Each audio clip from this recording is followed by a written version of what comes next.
অনেক ভালোবাসা আছে তোমার কাছে, তাই না? আমার 1 কেজি দিও ভালোবাসা।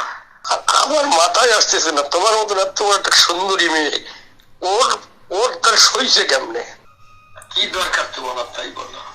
এখন যতক্ষণ তুই ওকে না ধরবেন, আমি ন্যায় বিচার না পাবো, ততক্ষণ তুই তো এখন আমি দুশ্চিন্তা। আর ওই তো আমার মাইরেই দিয়ে গেছে এখন, মানে আমার চলার মতোই অবস্থায় খারাপ বানিয়ে দিয়ে গেছে।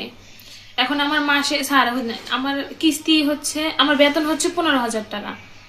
ওভার টাইম তো আমার নাই, তাই হোক নাইট বিল ডে বিল মিলে 18,000 19,000 টাকা পাই। এখন আমার কিস্তি হচ্ছে এমরাদে হচ্ছে 9,000, ওমরাদে হচ্ছে 5,000, আবার হচ্ছে রুম ভাড়া আছে, সব মিলে 4,000। টাকাই থাকে না। ওই তো আমি নিঃস্ব বানাই দিয়েছেন। এখন আপনাদের কাছে আমি আশ্রয় নিয়েছি যে আপনারা আমার হেল্প করেন। ওরে ধরলে কি ওর টাকা পাওয়া যাবে না? না না, ওইটা না, আমি ন্যায় বিচার তো পাবো। ওই আমার সাথে কেন প্রতারণা করলো? আমার মাথায় আসতেছে না, তোমার মতন এত বড় একটা সুন্দর